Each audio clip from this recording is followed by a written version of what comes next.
வானொலியில் நீங்கள் கேட்டு ரசித்த தென்கட்சி கோ சுவாமிநாதன் ஐயா அவர்களின் கதைகள். ஒரு அரசனும் அமைச்சரும் ஒரு நாள் ரொம்ப சாவகாசமாக பேசிக்கிட்டு இருந்தாங்களாம். அரசன் அமைச்சரை பார்த்து ஒரு கேள்வி கேட்டிருக்கார். ஏங்க அமைச்சரே, ஆசை இல்லாத ஒரு மனுஷனால் இருக்க முடியுமா அப்படின்னு. ஏன் முடியாது, துறவி அப்படிங்கிறவங்கெல்லாம் அப்படிப்பட்டவங்க தானே அப்படின்னாராம் அமைச்சர். அவங்கெல்லாம் உண்மையிலேயே ஆசையை விட்டவங்க தானா அப்படின்னு கேட்டாராம் ராஜா. அப்படி தான் இருக்கணும் அப்படின்னாராம் அமைச்சர். அப்படின்னா ஆசையே இல்லாத ஒரு உண்மையான துறவியை நான் பார்க்கணுமேன்னார். அது என்ன பிரமாதம், அதுக்கு நான் ஏற்பாடு பண்ணுறேன் அப்படின்னு விட்டார் இவர். சொல்லிவிட்டு உடனே புறப்பட்டு போனார். அங்கே இங்கே தேடினார். அப்புறம் தான் அவருக்கு புரிஞ்சுது உண்மை துறவியை கண்டுபிடிக்கிறது எவ்வளவு கஷ்டமான காரியம்னு. இருந்தாலும் ராஜா கிட்ட சொல்லியாச்சே, உண்மை துறவியை காட்டுறேன்னு. இப்போ என்ன பண்ணுறது? ராஜா கிட்ட சொன்னபடி நடக்கலைன்னா அவருக்கு கோபம் வந்துடும். அமைச்சர் ஒரு யோசனை பண்ணார். அவருக்கு ஒரு வழி தெரிஞ்சுது. அதுதான் சரின்னு முடிவு பண்ணார். அதாவது அந்த ஊரில் அவருக்கு தெரிஞ்ச நாடக நடிகர் ஒருத்தர் இருக்கிறார், நல்லா நடிப்பார்.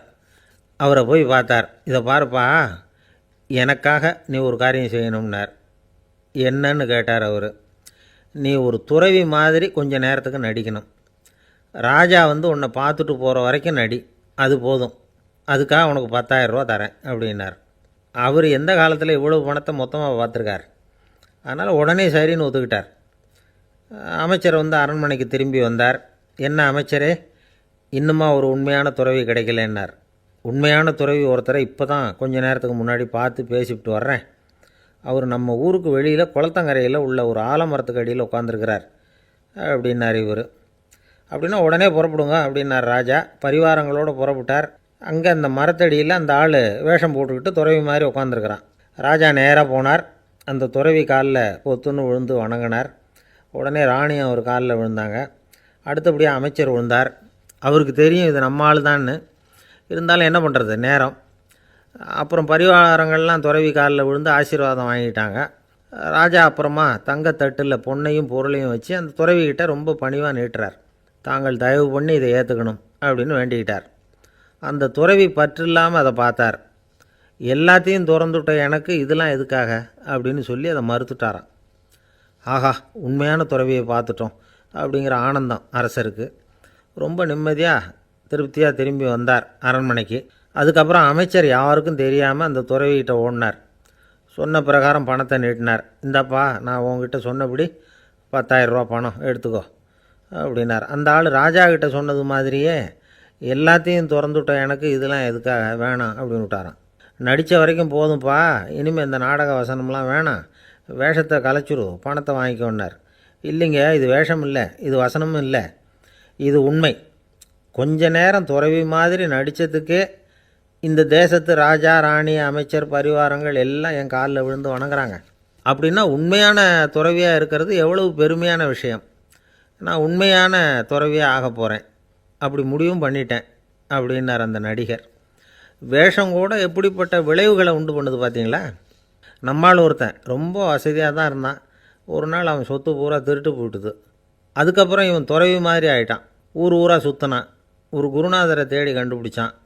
அவர்கிட்ட சீடனாக சேர்ந்துக்கிட்டான். அவனை பார்த்து ஒருத்தர் கேட்டார், நீ உண்மையான சீடன் தானான்னு. இல்லைங்க, சீடன் மாதிரி நடிச்சுக்கிட்டு இருக்கிறேன் அப்படின்னா. அது குரு துரோகம் இல்லையா அப்படின்னு கேட்டார் அவர். இல்லைங்க, நான் பண்ணது குரு துரோகம் இல்லை, என் குரு பண்ணது தான் துரோகம். என்னுடைய பணத்தை கொள்ளையடித்தது இவர் தான். அதை எங்கே வச்சுருக்காருன்னு கண்டுபிடிக்கிறதுக்காக தான் இவர்கிட்ட சீடனாக சேர்ந்துருக்கிறேன் அப்படின்னா. ஒருத்தர் மனசில் நிம்மதி இல்லாமல் உட்காந்துருந்தார். என்ன சார் விஷயம் அப்படின்னு விசாரித்தேன்.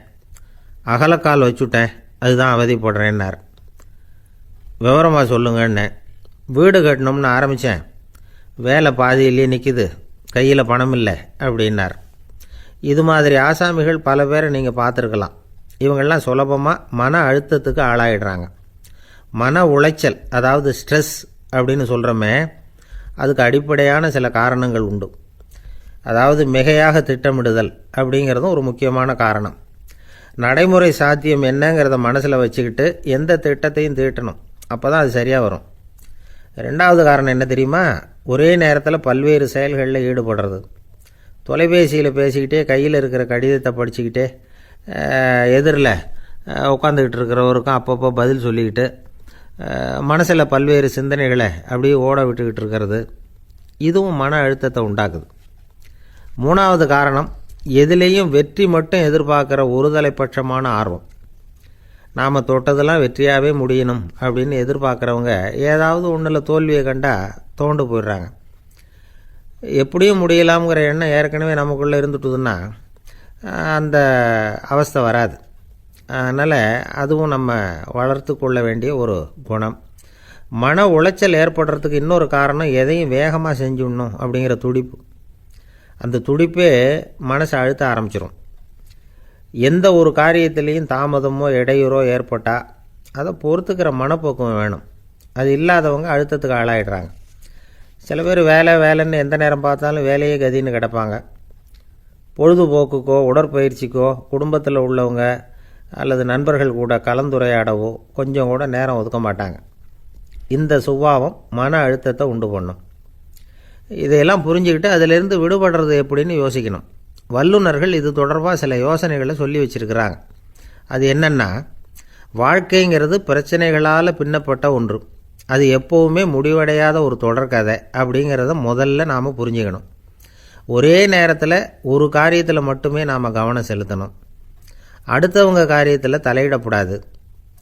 எதையும் பேச ஆரம்பிக்கிறதுக்கு முன்னாடி நம்மை நாமே கேட்டுக்க வேண்டிய கேள்வி 2. 1, நான் சொல்ல போகிறது ரொம்ப முக்கியமானதா?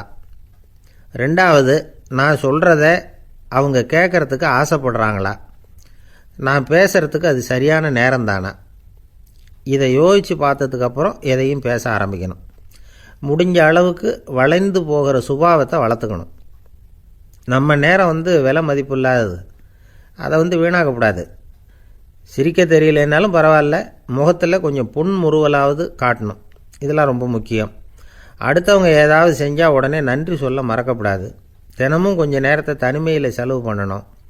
மன உளைச்சலிருந்து விடுபடுறதுக்கு 3 முக்கிய வழிகள் சொல்கிறாங்க. அதை சுருக்கமாக ரெட் அப்படின்னு சொல்கிறாங்க. RED ஆங்கில எழுத்தில். அந்த முதல் எழுத்து R, அது என்னென்னா ரிலாக்ஸேஷன், அதாவது இடை ஓய்வு. 2வது E எக்ஸர்சைஸ், உடற்பயிற்சி. 3வது டயட், திட்டமிட்ட உணவு முறை. அதனால் தியானம், மூச்சு பயிற்சி இதெல்லாம் இந்த இடை ஓய்வுக்கு வழிகள். எந்த வேலையையும் தொடர்ந்து செய்யக்கூடாது. எல்லார்கிட்டையும் கலகலப்பாக பழகணும். மாதத்துக்கு ஒரு நாளாவது குடும்பத்தோடு வெளியில் போயிட்டு வரணும். சுலபமான உடற்பயிற்சிகளை செய்யலாம். உடற்பயிற்சிங்கிறது நமக்காக நாம் செய்கிற ஒரு நீண்டகால முதலீடு அப்படின்னு சொல்லுவாங்க. அதாவது லாங் டேர்ம் இன்வெஸ்ட்மெண்ட்டாக. அளவோடு சாப்பிட்ணும், மெதுவாக சாப்பிட்ணும். இதெல்லாம் கொஞ்சம் மனசில் வச்சுக்கிட்டு நடந்துக்கிட்டால் மகிழ்ச்சியாக வாழலாம். சில பேர் சாப்பாட்டு விஷயத்தில் ரொம்ப அக்கறை எடுத்துக்கிறது உண்டு. ஒரு குண்டு ஆசாமி சாப்பிட உக்காந்தார். முதல்ல ஒரு மாத்திரை சாப்பிட்டார். எதுக்குன்னு கேட்டோம். பசி எடுக்கிறதுக்குன்னார். சாப்பிட்டு முடித்தார். பிறகு மறுபடியும் ஒரு மாத்திரை சாப்பிட்டார். இது எதுக்குன்னு கேட்டோம். சாப்பிட்டது ஜீரணமாகறதுக்கு அப்படின்னார். இந்த உலகத்தில் எவ்வளவோ உயிரினங்கள் இருக்குது. ஒவ்வொன்றும் ஒவ்வொரு விதமாக சண்டை போடுது. இப்போ 2 மாடு சண்டை போட்டுக்குதுன்னு வச்சுங்க, என்ன பண்ணும்? 2 முட்டிக்கும். அதுக்கு சண்டை போடுறதுக்கு ஆயுதமாக உபயோகப்படுறது அதோட கொம்பு. 2 சேவல் சண்டை போட்டுக்குதுன்னு வச்சுங்க, அதுக்கு ஆயுதமாக உபயோகப்படுறது அதோட கால் நகம். காலால் தான் அது ஒன்றோட ஒன்று சண்டை போட்டுக்கும். ஆனால் 2 மனுஷன் சண்டை போட்டுக்கிறான்னு வச்சுங்க, இவன் இன்னதை தான் ஆயுதமாக உபயோகப்படுத்துவான்னு குறிப்பிட்டு சொல்ல முடியாது. கல்லை எடுப்பான், கத்தி எடுப்பான், துப்பாக்கி எடுப்பான், என்ன வேணாலும் பண்ணுவான். வாயால் திட்டுவான், கையால் அடிப்பான், காலால் உதைப்பான், சகலகலாம் வல்லவன். விலங்குகள்லாம் பொதுவாக வாயை சாப்பிட்றதுக்கு மட்டும்தான் உபயோகப்படுத்துது. ஆனால் இவனுக்கு சாப்பிட்றதுக்கும் அதுதான், சாப்பிட்டு விட்டு திட்டுறதுக்கும் அதுதான். ஆனால் ஒரு விஷயத்தில் மட்டும் கெட்டிக்கிறேன். அதாவது நாம் சண்டை போட்டுக்கிட்டாலும் பரவாயில்லை, கோழிகள் சண்டை போடாமல் இருக்கணும் அப்படின்னு ஆசைப்படுறான். எதுக்காக? கோழிகள் சண்டை போடாமல் இருந்தால் நிறைய முட்டைகள் போடுமா, அதுக்காக தான் இந்த அக்கறை. கோழி பண்ணை வச்சுருக்கிறவங்களுக்கு இது ஒரு பெரிய பிரச்சனை. அதாவது பண்ணையில் இருக்கிற கோழிகளுக்குள்ளே அடிக்கடி சண்டை வந்துடும். அதனால் முட்டை உற்பத்தி குறைஞ்சிரும். சரி, இதுக்கு என்ன பண்ணுறது? பண்ணையில் போய் உட்காந்துக்கிட்டு தினமும் பஞ்சாயத்து பேசிகிட்டு இருக்க முடியுமா? அமெரிக்காவில் கோழி பண்ணை வச்சுருக்கிற ஒருத்தர் இதை பற்றி யோசனை பண்ணி பார்த்தாராம். ஒரு வழியையும் கண்டுபிடிச்சிருக்கார். கோழிக்கெல்லாம் மூக்கு கண்ணாடி மாட்டி விட்டுட்டோம்னா அது சண்டை போடுற குணம் குறைஞ்சிரும், முட்டை அதிகமாகிடும், அந்த கண்ணாடியில் உள்ள லென்ஸு சிவப்பு நிறத்தில் இருக்கணும், அவ்வளவுதான் அப்படின்னு அவர் கண்டுபிடிச்சாராம். இது ஏற்கனவே நடைமுறையில் கண்டுபிடிக்கப்பட்ட ஒரு விஷயம். ஆனால் எல்லா கோழிக்கும் சிவப்பு மூக்கு கண்ணாடி எப்படி மாட்டி விடுறது? அப்படியே மாட்டி விட்டாலும் அது நழுவாமல் இருக்கணுமே. இப்போ நாமெல்லாம் நடு விரலால் மூக்கு கண்ணாடி நடுவில் தொட்டு அப்படி ஸ்டைலாக சரி பண்ணிக்கிறோம். அது மாதிரி கோழி எப்படி சரி பண்ணிக்கும்? இதுதான் பிரச்சனை. இதுக்கு அவர் என்ன வழி கண்டுபிடிச்சாருன்னா, கோழிக்கெல்லாம் மூக்கு கண்ணாடிக்கு பதிலாக விழியொட்டு வில்லைகள், கான்டாக்ட் லென்ஸ், அதை பொருத்தி விட்டா என்ன அப்படின்னு யோசனை பண்ணார். அதே மாதிரி பண்ணார். அதே மாதிரி செஞ்சு பார்த்தார், வெற்றி. அதுக்கப்புறம் கோழியெல்லாம் சண்டை போட்டுக்கலையாம், சமாதான பிரியர்கள் ஆகிட்டு தான். கோழிகளுக்கு இயல்பாகவே சண்டை போடுற குணம் உண்டு. ஆனால் அதோட கண்ணுக்கு பார்க்குற பொருள்லாம் ரோஜா நிறத்துலையோ அல்லது இன்னும் சொல்லப்போனால் அழுத்தமான சிவப்பு நிறத்துலையோ தெரிஞ்சதுன்னா சண்டை போடுற குணம் குறைஞ்சிருதான். அந்த சமயத்தில் அது அதிகமாகவும் முட்டையிட ஆரம்பிச்சுடுதான். அதே நேரத்தில் இறை எடுக்கிறத கூட குறைச்சிக்குதான். இது ஏன் இப்படி பண்ணுதுங்கிறது விஞ்ஞானிகளுக்கு இன்னமும் புரியலையா. எப்படியோ அமெரிக்க கோழிகள்லாம் கான்டாக்ட் லென்ஸ் பொருத்திக்க ஆரம்பித்தாச்சு. கோழி கழுத்தை பிடிச்சிக்கிட்டு ஒரு சில வினாடிகளில் அதை பொருத்தி விட்றாங்களாம். கோழியோட ஆயுள் பூரா அது அப்படியே இருக்குமா. பண்ணையில் முட்டை உற்பத்தி குறைஞ்சா இது மாதிரி விஞ்ஞானபூர்வமாக பரிகாரம் தேடுறது தான் நல்லது. நமக்கு வேண்டியப்பட்ட ஒருத்தர், அவர் ஒரு கோழி பண்ணை வச்சுருந்தார். அந்த பண்ணையில் பாதி கோழி திடீர்னு செத்து போச்சு. உடனே ஒரு கால்நடை மருத்துவர்கிட்ட போக வேண்டியது தானே. அங்கே போகல, உள்ளூரில் மந்திரம் பண்ணிகிட்டு இருந்த ஒரு சாமியார்கிட்ட போனார். அவர் காலில் விழுந்தார். சாமி, என் பண்ணையில் பாதி கோழி செத்து போட்டுதுன்னார். சாமியார் யோசனை பண்ணார். சரி, பண்ணையில் வாசப்படி கிழக்கு பக்கமாக வச்சுருக்கியா மேற்கு பக்கமாக வச்சுருக்கியான்னு கேட்டார். கிழக்கு பக்கமாக இருக்குன்னார் அவர். அதுதான் தப்பு, மேற்கு பக்கமாக அதை மாற்று சரியாக போடும்னாராம். அதே போல் இவர் போய் மாற்றிவிட்டார். அப்பவும் பாதி செத்து போச்சு. மறுபடியும் சொன்னார், சாமி மறுபடியும் பாதி கோழி செத்து போட்டுதேன்னார். சரி, கூரை எப்படி போட்டிருக்க, ஓடு போட்டிருக்கியா இல்லை கீத்து போட்டிருக்கியான்னார். ஓடு போட்டிருக்கேன்னாராம் அவர். அதுதான் தப்பு, கீத்து போட்டுரும் சரியாக போடும்னாராம். சரின்னு போய் அதையும் மாற்றி பார்த்தார். மறுபடியும் போயிட்டுது, கோழி செத்து போச்சு. வந்தார், மறுபடியும் பாதி செத்து போச்சு சாமின்னு வந்தார். இவரும் யோசனையை மாற்றி மாற்றி சொல்லிகிட்டே இருக்கிறார். இப்படி அவரும் மாற்றி மாற்றி பார்த்தார். 6வது தடவையாக அவரை தேடிட்டு வந்தார். அந்த சமயத்தில் இவர் ரொம்ப தீவிரமாக யோசனை பண்ணி பார்த்துட்டு, அது சரிப்பா, நீயும் என்கிட்ட சளைக்காமல் வந்துக்கிட்டு இருக்கிற, நானும் யோசனை சொல்லிகிட்டு இருக்கேன். இப்போவும் உங்ககிட்ட சொல்கிறதுக்கு என்கிட்ட யோசனை நிறையா இருக்குது, ஆனால் சோதிக்கிறதுக்கு உங்ககிட்ட கோழி இல்லையே, என்ன பண்ணுறது அப்படின்னாராம் இவர். ஒரு காலத்தில் பிரஷ்யா அப்படின்னு ஒரு தேசம் இருந்தது. இப்போ ஜெர்மனி இருக்குல்ல, இதோட பெரும்பகுதி ஒரு காலத்தில் பிரஷ்யாங்கிற பேரில் இருந்தது. அப்போ அதுக்கு அரசராக இருந்தவர் மகா ஃப்ரெடரிக், அதாவது ஃப்ரெடரிக் தி கிரேட் அப்படின்னு சொல்லுவாங்க. அந்த ராஜாவுக்கு ஒரு சந்தேகம், நாம் பல வகையான வரிகளை விதித்து வசூல் பண்ணுறோம், அப்படி பண்ணியும் வருமானம் குறைஞ்சிக்கிட்டே போகுதே, இதுக்கு என்ன காரணமாக இருக்கும்? இதுதான் அவருக்கு ஏற்பட்ட சந்தேகம். ஒரு சமயம் அந்த அரசர் தம்முடைய அமைச்சர்களையும் பிரபுக்களையும் தளபதிகளையும் கூப்பிட்டு ஒரு விருந்து வச்சார். விருந்து முடிஞ்சதும் அவங்கள பார்த்து இந்த சந்தேகத்தை கேட்டார். வரிகள் அதிகமாக விதித்து வருமானம் குறையறதுக்கு என்ன காரணம் அப்படின்னு கேட்டார். பல பேருக்கு இதுக்கு சரியாக பதில் சொல்ல தெரியல. அனுபவசாலியான ஒரு தளபதி எழுந்திருச்சார். அரசே, அது எப்படிங்கிறத இப்போ உங்களுக்கு காட்டுறேன்னார். உடனே ஒரு பெரிய பனிக்கட்டி ஒன்றை தன்னுடைய கையில் எடுத்தார். அதை அப்படியும் எப்படியும் திருப்பி பார்த்தார். அப்புறம் அடுத்தவர்கிட்ட கொடுத்தார். அவரும் அதை அப்படியும் இப்படியும் திருப்பி பார்த்துட்டு அடுத்தபடியாக இருந்தவர்கிட்ட கொடுத்தார். இப்படியே இதை ஒவ்வொருத்தராக பார்த்துட்டு ஒவ்வொரு கையாக மாறி கடைசியில் மன்னர் கைக்கு போய் சேர்ந்தது. மன்னர் கைக்கு அந்த பனிக்கட்டி போய் சேர்ந்தப்போ அது கொஞ்சம் கொஞ்சமாக உருகி ஒரு பட்டாணி கடலை சைஸுக்கு ஆகிட்டுது. மன்னர் யோசனை பண்ணார், வரி அதிகமாக போட்டாலும் சேர்றது குறைவாக இருக்கிறதுக்கு என்ன காரணம் அப்படிங்கிறது அவருக்கு புரிஞ்சு போச்சு. காலம்தான் மாறிக்கிட்டு இருக்கே தவிர இந்த கையூட்டு வாங்குகிற பழக்கம் மாறினதாக தெரியல. இன்னொரு ராஜா இருந்தார். அவர் தன்னுடைய ராஜாங்கத்தில் லஞ்ச ஊழலே சுத்தமாக இருக்கக்கூடாது அப்படின்னு நினச்சார். அவர்கிட்ட பல்வேறு துறைகளுக்கும் பொறுப்பாக இருந்த பல பேரும் ரொம்ப சுத்தமாகவும் நேர்மையாகவும் இருந்தாங்க. ஒரே ஒருத்தர் மட்டும் எல்லார்கிட்டையும் லஞ்சம் வாங்கிட்டே இருந்தார். அவரை வேறு துறைகளுக்கு மாற்றி பார்த்தாரு. அந்த ராஜா என்னென்னமோ பண்ணி பார்க்குறாரு. எந்த வேலையை கொடுத்தாலும் அதுலேயும் லஞ்சம் வாங்கிறதுக்கு ஒரு வழியை உண்டு பண்ணிக்குவார் அந்த ஆள். ராஜாவுக்கு இது ஒரு பெரிய தலைவலியாக போட்டுது. இவர் என்ன பண்ணுறது, இவருக்கு என்ன வேலையை கொடுக்கறது, கொஞ்சம் கூட லஞ்சம் வாங்கிறதுக்கு சான்ஸே இல்லாத ஒரு வேலையை கொடுக்கணும் அப்படின்னு திட்டம் போட்டார். ஒரு நாள் அவருக்கு அந்த உத்தரவும் போட்டுட்டார். அதாவது அவருக்கு என்ன வேலைன்னா, கடற்கரையில் தான் அவருக்கு ஆஃபீஸ். அங்கேயே இருந்துக்க வேண்டியது. தினமும் எத்தனை கடல் அலை கரையில் மோதுது அப்படிங்கிறத கணக்கெடுத்து ராஜாவுக்கு தெரிவிக்க வேண்டியது. இதுதான் அவருக்கு வேலை. பேசாமல் அலைய எண்ணிட்டு உட்காந்துருக்கட்டும், அப்போவாவது அவர் லஞ்சம் வாங்குகிற சந்தர்ப்பம் இல்லாமல் போயிடும் அவருக்கு அப்படின்னு நினச்சார் ராஜா. இந்த ஆள் கடற்கரைக்கு போய் டியூட்டியில் ஜாயின் பண்ணிக்கிட்டார். ஒரே மாதத்தில் அங்கே சொந்தமாக ஒரு பிரம்மாண்டமான மாளிகை கட்டிவிட்டார். ராஜாவுக்கு இது பெரிய ஆச்சரியமாக போச்சு. அலைய என்ற வேலையில் அந்த ஆள் எப்படி பணம் சம்பாதிச்சார் அப்படின்னு விசாரித்து பார்த்தார் அக்கம் பக்கத்தில். அந்த ஆள் என்ன பண்ணியிருக்கிறாருன்னா, கடற்கரையில் போய் பொறுப்பை ஏற்றுக்கிட்ட உடனே அங்கே இருந்த மீனவர்கள்கிட்ட எல்லாம் இந்த கரையில் வந்து ஒரு நாளில் வந்து மோதுகிற அலைகள் எத்தனை அப்படின்னு கேட்டிருக்காரு. அது எப்படிங்க தெரியும்னு இருக்காங்க அவங்க. தினமும் அந்த எண்ணிக்கை தெரியணும். நம்ம ராஜாவுக்கு தினமும் அறிக்கை அனுப்பணும், டெய்லி ரிப்போர்ட்டு. தவறுனா நீங்கள் இந்த கடலில் போய் மீன் பிடிக்கிறதுக்கு ராஜாவோட அனுமதி கிடைக்காது அப்படின்ட்டுருக்காரு. உடனே மீனவர்களும் பயந்து போட்டாங்க. கடலுக்கு போகிறதுக்கு அனுமதி இல்லைன்னா பட்டினி கிடக்கிறது மாதிரி ஆகிடுமே. மெதுவாக அந்த ஆளுகிட்ட போனாங்க, காதோட காதாக சொன்னாங்க, ஐயா, எங்களால் வந்து கடல் அலையை வந்து எண்ண முடியாது.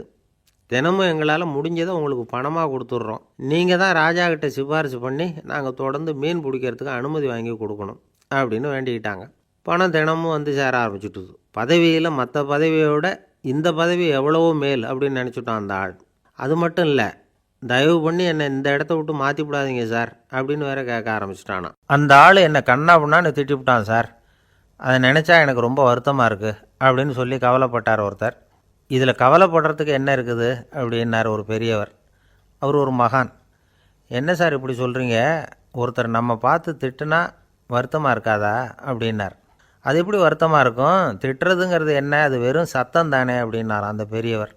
நம்ம ஆளுக்கு தலையை பிச்சுக்கலாம் போல் இருந்தது. இருக்காத பின்ன, நமக்கே அப்படி தானே தோணுது. அந்த பெரியவர் சொல்கிறது ரொம்ப பெரிய விஷயம். அதை நாம் புரிஞ்சிக்க முயற்சி பண்ணலாம்னா நடைமுறை வாழ்க்கைக்கு அது ஒத்து வர்றது மாதிரி தெரிய மாட்டேங்குது. இருந்தாலும் அந்த பெரியவர் அதுக்கு என்ன தான் விளக்கம் கொடுக்குறாருன்னு பார்ப்போமே. ஒரு ரயில் போயிட்டுருக்கு, அதில் ஒரு சாது போயிட்டுருக்கார். அந்த ரயில் வந்து அவர் ஹரித்வாரம் போயிட்டுருக்கார். அவர் ரயிலில் ஏகப்பட்ட கூட்டம்.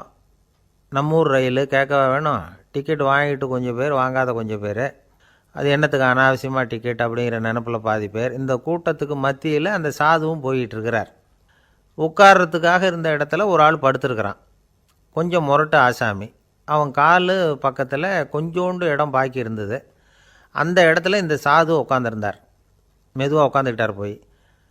ஆனால் அந்த ஆள் ராத்திரி பூரா இவரை காலால் உதச்சிக்கிட்டே இருக்கிறான். அது இவருக்கு ரொம்ப அவமானமாக பட்டுது. அதனால் துக்கம் ஏற்பட்டுது. இருந்தாலும் அதை ஒரு மாதிரியாக சகிச்சுக்கிட்டே இவர் வந்து சேர்ந்தார். பொழுது விடிஞ்சது. அந்த சாது ஹரித்வார் வந்து சேர்ந்தார். அங்கே ஒரு பெரிய ஞானியை சந்தித்தார். ராத்திரி ரயிலில் அந்த ஆள் உதைச்சதையும் அதனால் தனக்கு ஏற்பட்ட துக்கத்தையும் இந்த சாது அந்த ஞானிகிட்ட சொன்னார். சொல்லிவிட்டு, ஏன் சுவாமி, எனக்கு துக்கம் ஏற்பட்டதே அது தப்பா அப்படின்னு கேட்டார். தவறு தான்னார் அந்த ஞானி. உனக்கு இன்னமும் தேக அபிமானம் போகலைங்கிறது தான் அது காட்டுது. அஷ்டாவக்கிரர் என்ன சொல்கிறார் தெரியுமா, உண்மையான ஞானி யாராவது தன்னை வந்தனை செய்தால் அதற்காக சந்தோஷப்பட மாட்டார், யாராவது நிந்தனை செய்தால் அதற்காக வருத்தப்பட மாட்டார் அப்படின்னு சொல்கிறார். நிந்தனைங்கிறது ஒரு ஒலி தான். தேகாபிமானம் இருக்கிற வரைக்கும் இந்த ஒலி நம்மளை வந்து வேதனைப்படுத்தும். நான் தேகம் இல்லை, ஆத்மா அப்படிங்கிற நினைவு இருந்தால் இந்த ஒலி நம்மளை பாதிக்காது. மனு என்ன சொல்கிறார் தெரியுமா, ஒரு சாதகன் பாராட்டுதலை விஷம்னு நினச்சி பயப்படணும், அவமானத்தை அமிர்தம்னு நினச்சி சந்தோஷப்படணுங்கிறார். அவமானப்பட்டால் கவலைப்படாமல் எப்படி இருக்க முடியும் அப்படின்னு தான் நமக்கு தோணும். அதனால தான் நம்மளில் யாரும் இதுக்கு உதாரணமாக யாரையும் காட்ட முடியல. புத்தரையும் கபீரையும் உதாரணமாக காட்டுறாங்க. அவங்களுக்கெல்லாம் அவமானம் ஏற்பட்டப்போ கவலையே படலையாம். புத்தரை வந்து அவமானப்படுத்தணுங்கிறதுக்காக கௌசாம்பி ராணி ஒரு இளம் பெண்ணை கொலை பண்ணி சடலத்தை புத்தர் குடிசைக்கு முன்னாடி போட சொன்னார். போட்டாங்க. புத்தர் தான் அந்த பொண்ணை கெடுத்து கொலை பண்ணிவிட்டாருன்னு எல்லாரும் நினச்சாங்க. ஆனால் புத்தர் இதை பற்றி கவலையே படலை. அப்புறமா உண்மை தெரிஞ்சதும் புத்தர் புகழ் இன்னும் அதிகமாயிட்டுது. ஒரு பெரிய சபையில் ஒரு மோசமான பொண்ணு நுழைஞ்சி தனக்கும் கபீருக்கும் சம்பந்தம் உண்டுன்னு சொன்னான். கபீர் கவலைப்படலை. அவங்க மாதிரியெல்லாம் நாமளும் இருக்க கற்றுக்கணும். நிந்தனை, அபகீர்த்தி, அவமானம் எல்லாம் ஆண்டவன் கொடுக்குற பிரசாதம்னு நினைக்கணும் அப்படின்னு சொல்கிறார் அந்த ஞானி. இதை கேட்ட இந்த காலத்து ஆசாமி ஒருத்தர், நான் கூட அப்படி தான் சார், யாராவது அவமானப்படுத்தினா கவலைப்பட மாட்டேன். நேற்று கூட ஒருத்தர் என்ன பலார்னு அரைஞ்சுட்டார், நான் கொஞ்சம் கூட கவலைப்படலை, பேசாமல் வந்துட்டேன்னார். ஏன் அப்படி வந்துட்டீங்க அப்படின்னு. அவர் அரைஞ்சதுலேயும் ஒரு அர்த்தம் இருந்தது, அதனால தான் அப்படி வந்துட்டேன்னார். ஏன் அரைஞ்சாருன்னு கேட்டேன். 10 வருஷத்துக்கு முன்னாடி 15 ரூபா அவர்கிட்ட கடன் வாங்கினேன். அதை கேட்டு கேட்டு பார்த்துட்டு கடைசியாக தான் அரைஞ்சார் அப்படின்னார். ஆண்டவனுடைய பிரசாதம் இவருக்கு அடிக்கடி கிடைக்கும் போல இருக்கு. பிரம்மத்தை அறிந்தவன் பிரம்மமாகிறான் அப்படின்னு ஒரு பெரியவர் பேசினார் ஒரு கோவிலில். தைத்திரிய உபனிஷத்து அப்படி சொல்லுதான். இதை கேட்கும் பொழுது நமக்கு ஒரு சந்தேகம் வரும். அது எப்படி? பிரம்மத்தை அறிந்தவன் பிரம்மமாகிறான்னா, சிங்கத்தை அறிந்தவன் சிங்கமாகிறானா, தோசையை அறிந்தவன் தோசை ஆகிறானா? இப்படிப்பட்ட சந்தேகம் நமக்கு வர்றதில் ஒன்றும் ஆச்சரியம் இல்லை. இது இயற்கை. இதுக்கும் அந்த பெரியவரே பதில் சொல்கிறார். சிங்கம் வேற, நாம் வேற. அதனால் சிங்கத்தை அறிந்தவன் சிங்கமாக மாட்டான். ஆனால் பிரம்மம் வேற, நாம் வேற இல்லை. அதனால் பிரம்மத்தை அறிந்தவன் பிரம்மமாகிறான் அப்படிங்கிறது அவரோட விளக்கம். மனிதன் அவன்தான் தான் பிரம்மங்கிறது தெரியாதனால தான் அதை வேற எங்கேயோ தேடிகிட்டு இருக்கிறான். கடைசியில் அது தான் தாங்கிறது புரிஞ்சுக்கிற பொழுது அவன் பிரம்மம் ஆகிடுறான். இதை விளக்கிறதுக்கு ஒரு உபநிஷத்து கதையே இருக்குது. நமக்கு தெரிஞ்ச கதை தான், ஆனால் அதை வேறு விதமான அர்த்தத்தில் விளையாட்டாக சொல்லிகிட்டு இருக்கிறோம். ஒரு சமயம் ஒரு 10 நண்பர்கள் ஒரு காட்டு வழியாக போய்கிட்டு இருக்கிறாங்க. குறுக்க ஒரு நதி, அதை கடந்து அடுத்த பக்கம் போகணும். எல்லோரும் ஒரு வழியாக கடந்து அடுத்த கரைக்கு போய் சேர்ந்துட்டாங்க. அங்கே போய் சேர்ந்ததுக்கப்புறம் எல்லோரும் பத்திரமா வந்து சேர்ந்துட்டோமா அப்படின்னு தெரிஞ்சுக்கிறதுக்காக எண்ணி பார்க்குறான் அந்த கூட்டத்து தலைவன். அவங்க மொத்தம் 10 பேர். ஆனால் அவன் எண்ணி பார்க்குறப்போ 9 தான் வருது. ஏன்னா அவன் தன்னை விட்டுவிட்டான். எதிரில் நிற்கிறவங்கள மட்டுமே எண்ணுறான். ஐயோ 10வது ஆள் எங்கேங்கிறான், பதறான். சரி நீ இரு, நான் எண்ணி பார்க்குறேன்னு சொல்லிவிட்டு இன்னொருத்தன் வந்து எண்ணுறான். அவனும் தன்னை விட்டுவிட்டு எண்ணுறான். 9 தான் வருது. எல்லோரும் கொய்யோ முறையோன்னு கத்த ஆரம்பிச்சிட்டாங்க. அந்த சமயத்தில் ஒரு பெரியவர் அந்த பக்கமாக வர்றார். என்ன விஷயம்னு விசாரிக்கிறார். 10வது ஆள் 6 அடிச்சுட்டு போட்டுது அப்படின்னு சொல்லி இவங்க அழறாங்க. சரி அழாதீங்க அப்படின்னு சொல்லி அந்த தலைவனை பார்த்து இப்படி வாங்குறார். வர்றான். இப்போ எனக்கு முன்னாடி ஒரு தரம் எண்ணு பார்க்கலாம்ங்கிறார். 1 2 3ன்னு ஆரம்பித்து 9ல் வந்து முடிக்கிறான். உடனே பெரியவர் நீ தான் அந்த 10வது ஆள் அப்படிங்கிறார். இது உண்மை. நாம் தான் அது. நாம் தான் நம்மளை வேறு எங்கேயோ தேடிகிட்டு இருக்கிறோம். நாம் எங்கேயோ தேடிகிட்டு இருக்கிறோமே, அந்த பிரம்மம் நாம் தான். இப்படி ஒரு பெரிய உண்மையை விளக்கிறதுக்காக தான் அப்படி ஒரு கதை சொல்லப்பட்டது. ஆனால் அதை வந்து நாம் வேறு விதமாக வேடிக்கையாக உபயோகப்படுத்திக்கிட்டு இருக்கிறோம். எப்படி தெரியுமா? ஒரு ஆத்தங்கரையில் ஒரு 10 பேர் முழிச்சுக்கிட்டே நின்றுக்கிட்டு இருந்தாங்களாம். அந்த பக்கமாக வந்த ஒருத்தன் ஏன் இப்படி முழிச்சுக்கிட்டு நிற்கிறீங்கன்னு கேட்டிருக்கிறான். எங்களுக்கு நீச்சல் தெரியாது, நாங்கள்லாம் அடுத்த கரைக்கு போய் சேரணும் அப்படின்னு நாங்களாம். சரி நாங்கள் விட்டுட்டு போய் விட்றேன். எல்லாரும் அக்கறைக்கு போய் சேர்ந்த உடனே ஆளுக்கு 1 ரூபா வீதமாக மொத்தம் 10 ரூபா எனக்கு கொடுக்கணும் அப்படின்ட்டுருக்கான் இவன். சரின்னு ஒத்துக்கிட்டாங்க. இவன் ஒவ்வொருத்தராக கையை பிடிச்சி மெதுவாக ஆற்றுல இறக்கி அழைச்சிட்டு போயிட்டான். 9 பேரை கரை சேர்த்துட்டான். 10வது ஆள் பாதி ஆற்றுல போயிட்டு இருக்கிறப்போ திடீர்னு வெள்ளம் வந்துட்டுது. புடி நழுவி போச்சு. கையை விட்டுட்டான். வெள்ளம் அடிச்சிட்டு போட்டுது. அழைச்சிட்டு வந்தவன் நீச்சல் அடித்து தடுமாறி கரைக்கு வந்து சேர்ந்துட்டான். கரையில் இருந்தவங்களுக்கு இந்த விஷயம் தெரியாது. இருந்தாலும் இவன் உடம்பு பூரா நனைஞ்சி கொஞ்சம் அதிகமாக மூச்சு வாங்க நின்றுக்கிட்டு இருந்தானா, ஏன் இப்படி மூச்சு வாங்குது, என்ன விஷயம் அப்படின்னு கேட்டாங்களாம். அதுக்கு இவன் கொஞ்சமாக அலட்டிக்காமல் சொன்னானான், வேறு ஒன்றும் இல்லை, நீங்கள் கொடுக்க வேண்டிய 10 ரூபாயில் 1 ரூபா குறைஞ்சி போச்சு, அவ்வளவுதான் அப்படின்னானான். லோகமானிய பாலகங்காதர திலகர் இருந்தார்ல, அவருக்கு 15 வயசுலேயே கல்யாணம் நடந்துதான். மனைவி பேர் தபிபாய். ரொம்ப பெரிய குடும்பத்து பொண்ணு, நல்ல குணம். அவங்க குடும்பம் நடத்திக்கிட்டு இருக்கிறாங்க. அந்த காலத்தில் திருடர்கள் பயம் அதிகம். இந்த காலத்தில் மட்டும் என்னன்னு கேட்குறீங்களா? நீங்கள் கேட்குறது நியாயம்தான். இருந்தாலும் இந்த காலத்து திருடனுக்கும் அந்த காலத்து திருடனுக்கும் ஒரு முக்கியமான வித்தியாசம் உண்டு. அதாவது அந்த காலத்து திருடன்லாம் நியாயம் அநியாயம் பார்க்குறது உண்டு, இந்த காலத்தில் அப்படி பார்க்குறது இல்லை. அந்த காலத்தில் திருட வர்றவங்கள்ட்ட கூட ஒரு தார்மீக உணர்வு உண்டாம். அதாவது அப்போ உள்ள கொள்ளைக்காரங்க எதை களவாடினாலும் சரி, அரிசியை மட்டும் களவாடுறது இல்லையா, அப்படி ஒரு கொள்கை. அதனால் பாருங்கள், அந்த காலத்து பெண்கள் வந்து நகை நட்டுகளை பத்திரமா வைக்கணும்னா பெட்டியில் வைக்கிறது இல்லை, அரிசி பானையில் போட்டு வச்சு விடுறது. இப்போல்லாம் பேங்க்கில் வந்து சேஃப்டி லாக்கர்னு இருக்குல்ல, அது மாதிரி அந்த காலத்தில் வந்து சேஃப்டி லாக்கருங்கிறது அரிசி பானை. வளையல், மூக்குத்தி, தோடு இப்படி எதுவாக இருந்தாலும் அதில் போட்டு பத்திரமா வச்சுருவாங்க. திருடன் வந்து அரிசி பானை பக்கம் போகிறதில்ல. ஏன்னா சாப்பிட்ற விஷயத்தில் கை வைக்கக்கூடாது, அது பாவம் அப்படின்னு அவன் நினைக்கிறான். திலகரோட மனைவி தபிபாயும் அதே மாதிரி தன்னுடைய ஆபரணங்களை ஒரு அரிசி பானைக்குள்ளே போட்டு மூடி வச்சுருந்தாங்களாம். இப்படி இருந்தப்போ ஒரு நாள் ஒரு பிச்சைக்கார பொண்ணு வீடு வீடாக பிச்சை கேட்டுக்கிட்டே வந்திருக்குது. திலகர் வீட்டுக்கும் வந்து தர்மம் போடுங்க தாயே அப்படின்னு தான் அந்த பொண்ணு.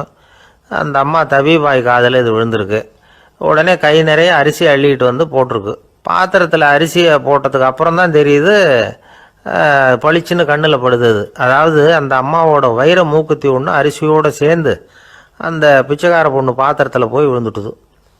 இந்த அம்மாவுக்கு மனசுக்குள்ளே குழப்பம், என்ன இப்படி ஆகிட்டுதே, மூக்குத்தி போயிட்டுதே, பிச்சை பாத்திரத்துலேருந்து அதை எப்படி எடுக்கிறது அப்படின்னு தயக்கம், வாயை திறந்து அதை கேட்கறதுக்கும் கூச்சம்.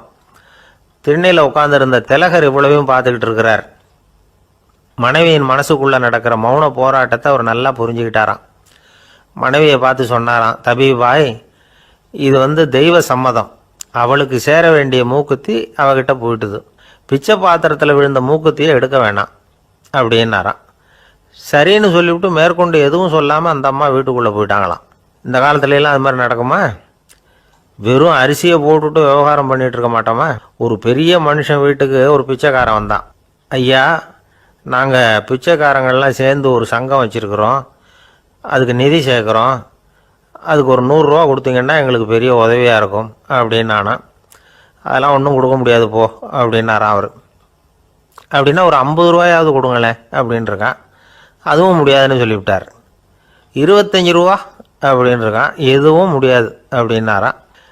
சரிங்க, இவ்வளவு பெரிய வீட்டுக்கு வந்துட்டு வெறுங்கையோடு திரும்புறது நல்லா இருக்காது, அதனால் சும்மா ஒரு 1 ரூபா மட்டுமாவது கொடுங்க அப்படின்ட்டுருக்கான் அவன். 1 பைசா கூட என்கிட்ட கிடையாது அப்படின்னு விட்டாரான் இவர். அப்படின்னா நீங்கள் ஒரு காரியம் பண்ணுங்களேன் அப்படின்னானா அவன். என்ன செய்யணும் அப்படின்ட்டுருக்கார். எங்கள் சங்கத்தில் நீங்களும் ஒரு மெம்பராக சேர்ந்துருங்க அப்படின்னானா. ஜவஹர்லால் நேரு பிரதமராக இருந்த சமயம் அவர் ஒரு தடவை சென்னைக்கு வந்திருக்கிறார். இங்கே சில முக்கிய நிகழ்ச்சிகளில் கலந்துக்கிறதுக்காக வந்திருந்தார். ஆளுநர் மாளிகையில் ஒரு நாள் ராத்திரி தங்கி மறுநாள் புதுடெல்லி புறப்படுறதாக ஏற்பாடு. நிகழ்ச்சியிலெல்லாம் முடிச்சுக்கிட்டு ஆளுநர் மாளிகையில் தங்கியிருக்கிறார். அன்றைக்கு இரவு படிக்கிறதுக்கு ஒரு முக்கியமான புத்தகம் அவருக்கு தேவைப்பட்டது. அந்த சமயத்தில் உலக அளவில் ஒரு முக்கியமான பொருளாதாரம் சம்பந்தமான ஒரு புத்தகம் வெளியாகி இருக்கிற விஷயம் அவருக்கு தெரியும். அந்த புத்தகம் மெட்ராஸுக்கு வந்திருக்குமா, அது இங்கே கிடைக்குமா அப்படின்னு விசாரிச்சிருக்கிறார் நேருஜி. அவர் இப்படி கேட்ட உடனே அங்கே இருந்தவங்கெல்லாம் ரொம்ப பரபரப்பாக செயல்பட ஆரம்பிச்சுட்டாங்க. முக்கியமான இடங்கள்ல எல்லாம் விசாரிச்சிருக்கிறாங்க அந்த புத்தகம் உங்ககிட்ட இருக்கான்னு. சென்னையில் உள்ள கன்னிமாரா நூல் நிலையத்துக்கு எப்படியும் அந்த புத்தகம் வந்திருக்கணும் அப்படின்னு ஒரு நம்பிக்கை. அங்கே விசாரித்தாங்க. அந்த புத்தகம் 2 நாளைக்கு முன்னாடி தான் அங்கே வந்திருக்குது அப்படிங்கிற விஷயம் தெரிஞ்சுது. உடனே எல்லாரும் அங்கே ஓடினாங்க. அவங்களுக்கு இன்னொரு சந்தேகம், புத்தகம் வந்திருக்கு சரி, அது இந்த சமயத்தில் வேற யாரும் படிக்கிறதுக்கு எடுத்துகிட்டு போயிருக்கக்கூடாதே அப்படிங்கிற சந்தேகம். இருந்தாலும் மனசுக்குள்ள ஒரு தைரியம், இப்படி ஒரு புத்தகம் வெளிவந்திருக்கிற விஷயமே நேருஜி சொல்லி தான் நமக்கே தெரியும். அதுவும் இல்லாமல் உலக பொருளாதாரம் சம்பந்தமான ஏதோ ஒரு புத்தகம் அது, அதை போய் இந்த நேரத்தில் அவ்வளவு ஆர்வமாக யார் எடுத்துகிட்டு போயிட போகிறாங்க அப்படிங்கிற தைரியம். இந்த தைரியத்தோடு அந்த நூல் நிலையத்துக்கு ஓடினாங்க. புத்தகத்தை தேடினா அது கிடைக்கல, யாரோ எடுத்துகிட்டு போயிருக்கிறாங்க. நேருவுக்கு மட்டுமே தெரிஞ்சிருந்த அந்த புத்தகம் பற்றின விஷயம் சென்னையில் வேற ஒருத்தருக்கும் தெரிஞ்சிருக்குது. உடனே எல்லாரும் பரபரப்பாக அந்த அதுக்குன்னு இருக்கிற ரிஜிஸ்டர் இருக்குல்ல, பதிவேடு, அதை புரட்டி பார்க்குறாங்க யார் எடுத்துகிட்டு போகிறாங்கன்னு தெரிஞ்சுக்கிறதுக்காக. எடுத்துகிட்டு போனவங்க அதில் கையெழுத்து போட்டிருப்பாங்கல்ல, அதை பார்த்து யாருன்னு தெரிஞ்சுக்கலாம் அப்படிங்கிறதுக்காக தான் அதை புரட்டுறாங்க. அதோ அந்த புத்தகத்தோட பேர் பக்கத்தில் அதை எடுத்துக்கிட்டு போனவங்க கையெழுத்து உத்து பார்க்குறாங்க எல்லாரும். அதில் போட்டிருக்குது பேர் CN அண்ணாதுரை அப்படின்னு எழுதியிருந்தது. அவர் தான் பேரறிஞர் அண்ணா. நேரு படிக்க விரும்பின ஒரு புத்தகத்தை அதே நேரம் படிக்க விரும்பின இன்னொரு தலைவர் இவர். படிக்கிறதுல அவருக்கு இருந்த ஆர்வத்தை நாம் தெரிஞ்சுக்கணும்னா அதுக்கு எவ்வளவோ சம்பவங்கள் இருக்குது. கடைசி காலத்தில் அவர் அடையாறு மருத்துவமனையில் படுத்திருக்கிறார். அவருக்கு ஒரு முக்கியமான அறுவை சிகிச்சை செய்ய வேண்டியிருக்குது அவசரமாக. அமெரிக்காவிலேருந்து டாக்டர் மில்லர் வந்திருக்கிறார். அவர்கிட்ட கேட்குறார், டாக்டர் நாளைக்கே அறுவை சிகிச்சை செய்ய போகிறீங்களா அப்படின்னு. ஆமாங்கிறார் டாக்டர் மில்லர். நாளைக்கு மறுநாள் செஞ்சுக்கிறேனே அப்படின்னாரான் அண்ணா. ஏன் ஏதாவது நாள் பார்க்குறீங்களான்னு கேட்டிருக்கார். இல்லை, ஒரு புத்தகத்தை படிச்சுக்கிட்டு இருக்கிறேன், அதை நாளைக்குள்ளே முடிச்சிருவேன், அதுக்கப்புறம் நான் இறந்தாலும் கவலை இல்லை அப்படின்னாரான் இவர். அவர் தான் அறிஞர் அண்ணா. சங்ககால நூல்கள்லேருந்து சமீபத்தில் வந்த நூல்கள் வரைக்கும் எல்லாம் அவர் படிச்சிருக்கிறார். ஒரு திருமண விழாவில் அவர் பேசும்பொழுது சொன்ன விஷயம் இது. சங்க காலத்தில் காதலியை மணக்க விரும்புகிறவனுக்கு அவனுடைய தந்தை வீர சோதனைகள்லாம் வைப்பார். போய் புலிப்பல் கொண்டுக்கிட்டு வா, அப்போ தான் என் பொண்ணை கொடுப்பேன் அப்படின்னு சொல்லுவார். காதலன் உடனே காட்டுக்கு போவான், ஒரு புலியை கொன்று அதனுடைய பல்லை கொண்டுக்கிட்டு வருவான். அதை வீர பதக்கத்தில் பதிச்சு அவனுக்கு மாமனார் சூட்டுவார் கல்யாண சமயத்தில். இப்போலாம் காதலன் கிட்ட அப்படி சொல்ல முடியாது. இப்போலாம் காதலன் கிட்ட காட்டுக்கு போய் புலிப்பல் கொண்டுக்கிட்டு வான்னு யாராவது சொன்னால் புலி தான் மாப்பிள்ளையாக வந்து சேரும் அப்படின்னார்.